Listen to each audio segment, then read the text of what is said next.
আচ্ছা, কখনো কি মনে হয়েছে যে একটা সাধারণ মাথা ব্যথাও আসলে একটা জটিল মেডিকেল রহস্য হয়ে উঠতে পারে? আর ডাক্তাররা কিভাবে ঠিক যেন কোনো গোয়েন্দার মতো ধাপে ধাপে সেই রহস্যের জট খোলেন?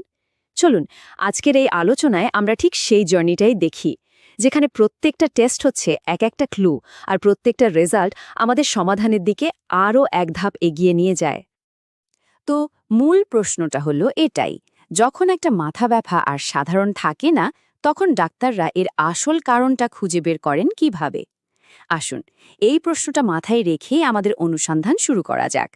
এই পুরো ব্যাপারটা কিন্তু একটা মেডিকেল পাজল সলভ করার মতো, যেখানে আমরা দেখব কিভাবে একটা যৌক্তিক প্রক্রিয়া মেনে একদম সঠিক সিদ্ধান্তে পৌঁছানো যায়। আমাদের এই অনুসন্ধানের জার্নির 4টি মূল ধাপ আছে। প্রথমে দেখব রহস্যের শুরুটা হয় কিভাবে, এরপর প্রথম সূত্রটা কিভাবে পাওয়া যায়, তারপর সেই সূত্র ধরে কিভাবে এগোনো হয়, আর সবশেষে একটা দারুণ টুইস্ট। যদি প্রথম সূত্রটা কোনো কাজেই না আসে, তখন কি হয়? তাহলে আর দেরি কেন, চলুন শুরু করা যাক। বেশ, তাহলে আমাদের কেসটা হলো এমন একটা মাথা ব্যথার যার কারণটা বেশ গম্ভীর। কারণটা হলো মাথার খুলির ভেতরে চাপ বেড়ে যাওয়া, মেডিকেলের ভাষায় যাকে বলে ইনক্রিজড ইন্ট্রাক্রেনিয়াল প্রেশার। আর ঠিক এখান থেকেই আমাদের মেডিকেল ডিটেকটিভ স্টোরিটা শুরু হচ্ছে। ভাবুন তো, একজন রোগী জীবনে প্রথমবারের মতো সাংঘাতিক মাথা ব্যথা নিয়ে এসেছেন। এক্ষেত্রে ডাক্তারদের একটা নির্দিষ্ট নিয়ম বা বলা যায় একটা অ্যালগোরিদম মেনে চলতে হয়। আর সেই নিয়ম অনুযায়ী তদন্তটা শুরু হয় একটা খুবই গুরুত্বপূর্ণ পরীক্ষা দিয়ে। এই প্রথম পদক্ষেপটাই কিন্তু ঠিক করে দেয় যে পুরো কেসটা কোন দিকে গড়াবে। আর আমাদের এই মেডিকেল গোয়েন্দার হাতে প্রথম এবং সবচেয়ে শক্তিশালী যে অস্ত্রটা থাকে, সেটা হলো এমআরআই। চলুন এবার দেখা যাক এই যন্ত্রটা কিভাবে আমাদের প্রথম আর সবচেয়ে জরুরি সূত্রটা খুঁজে বের করতে সাহায্য করে। এমআরআই নামটা শুনলে একটু জটিল মনে হয়, তাই না? কিন্তু আসলে সহজ করে বললে এটা একটা অসম্ভব শক্তিশালী ক্যামেরা, যা কোনো রকম কাটাছেঁড়া ছাড়াই আমাদের মস্তিষ্কের ভেতরের একেবারে নিখুঁত ছবি তুলে দেয়। আর আমাদের এই তদন্তে মস্তিষ্কটাই তো হলো সেই ক্রাইম সিন, তাই না? আর এমআরআই হলো সেই ঘটনাস্থলের ছবি তোলার সবচেয়ে সেরা যন্ত্র। তো এমআরআই রিপোর্ট এসে গেছে। এখন কিন্তু একটা দারুণ উত্তেজনার মুহূর্ত, কারণ এই রিপোর্টের উপর ভিত্তি করে আমাদের তদন্ত দুটো আলাদা দিকে মোড় নিতে পারে। হয় আমরা একটা পোক্ত ক্লু পেয়ে যাব, অথবা আমাদের রাস্তাটা পুরোপুরি অন্য দিকে ঘুরে যাবে।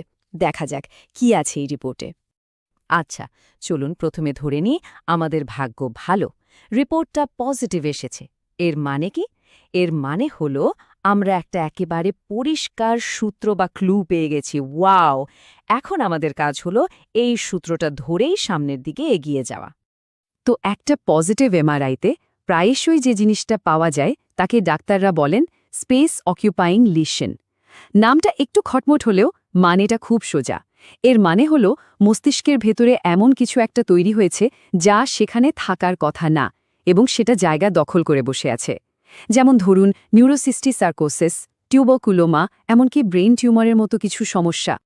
আরেকটা যে গুরুত্বপূর্ণ সূত্র পাওয়া যেতে পারে সেটা হলো এমন কোনো লেশন যেটা মস্তিষ্কের স্টল্ক নামের একটা খুব জরুরি অংশকে চাপ দিচ্ছে, মানে সেটার ওপর প্রেশার ক্রিয়েট করছে। এই চাপটা আসতে পারে কোনো টিউমার থেকে, অথবা এমন কিছু থেকে যাকে বলা হয় ইনফিলট্রেটিভ লেশন। এখন মনে প্রশ্ন আসতেই পারে যে এই ইনফিলট্রেটিভ লিশন, এই জিনিসটা আবার কি? আসলে এর মানে হলো এমন কিছু রোগ যেগুলো মস্তিষ্কের নরম টিস্যুর ভেতরে একদম ঘুষে গিয়ে ধীরে ধীরে ছড়িয়ে পড়ে। এখানে কিছু উদাহরণ দেওয়া আছে, যেমন সার্কয়েডোসিস, ল্যাঙ্গারহ্যান্স সেল হিস্টিওসাইটোসিস বা সংক্ষেপে এলসিএইচ, হিমোক্রোম্যাটোসিস বা লিম্ফোসাইটিক হাইপোফাইসাইটিস। নামগুলো বেশ কঠিন, কিন্তু মূল কথাটা হলো এই সব রোগী মস্তিষ্কের স্বাভাবিক গঠন আর কাজকর্মে বাধা দেয়। এ পর্যন্ত তো সব ঠিকঠাকই ছিল, কিন্তু সব ডিটেকটিভ স্টোরিতেই তো একটা টুইস্ট থাকে, তাই না? কি হবে যদি আমাদের সবচেয়ে বড় আর শক্তিশালী অস্ত্র এমআরআই কোনো সূত্রই খুঁজে না পায়? চলুন এবার তদন্তের সেই অপ্রত্যাশিত মোড়টা দেখা যাক। ঠিক এই প্রশ্নটাই হলো আমাদের তদন্তের আসল টার্নিং পয়েন্ট। যখন প্রথম আর সবচেয়ে ভরসা সূত্রটাই একেবারে ঠান্ডা হয়ে যায় তখন গোয়েন্দাকে নতুন করে ভাবতে হয়। কিন্তু আসল কথা হলো তদন্ত কিন্তু এখানেই থেমে যায় না। তার মানে একটা নেগেটিভ এমআরআই রিপোর্ট মানে কিন্তু তদন্ত শেষ তা নয়, বরং এটা তদন্তকে একটা নতুন দিকে ঠেলে দেয়।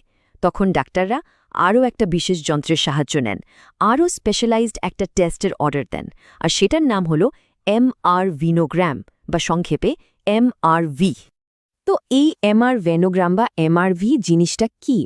এটাও দেখতে অনেকটা এমআরআইয়ের মতোই একটা পরীক্ষা, কিন্তু এর মূল ফোকাসটা থাকে মস্তিষ্কের শিরা বা ভেইনগুলোর ওপর, মানে যেখানে সাধারণ এমআরআইয়ের নজর পৌঁছায় না। এমআরভি ঠিক সেই সব লুকানো সূত্র খুঁজে বের করার চেষ্টা করে। এই এমআরভি রিপোর্টেরও দুটো সম্ভাব্য ফলাফল হতে পারে, আর দুটোই আমাদের দুটো একেবারে আলাদা সিদ্ধান্তের দিকে নিয়ে যায়। দেখুন, যদি এমআরভি রিপোর্ট একদম স্বাভাবিক আসে তাহলে সমস্যাটা হতে পারে বিনাইন ইন্ট্রাক্রেনিয়াল হাইপারটেনশন। অন্যদিকে যদি রিপোর্টে কোনো গোলমাল ধরা পড়ে তাহলে রোগটা হতে পারে সেরিব্রাল ভেনাস থ্রম্বোসিস। আচ্ছা, এবার ধরুন এমআরভি পজিটিভ হলো আর রোগটা ধরা পড়ল সেরিব্রাল ভেনাস থ্রম্বোসিস।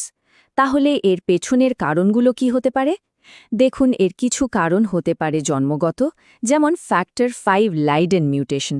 আবার কিছু কারণ আমরা জীবনে অর্জন করি, মানে অ্যাকোয়ার্ড, যেমন প্রসবের পর বা অ্যান্টিফসফোলিপিড সিন্ড্রোম বা সংক্ষেপে এপিএল এর কারণেও এটা হতে পারে। আর এই যে দেখুন, এই স্লাইডটা এক কথায় অসাধারণ। এটা আমাদের পুরো তদন্তের জার্নিটাকে এক নজরে সামনে নিয়ে এসেছে।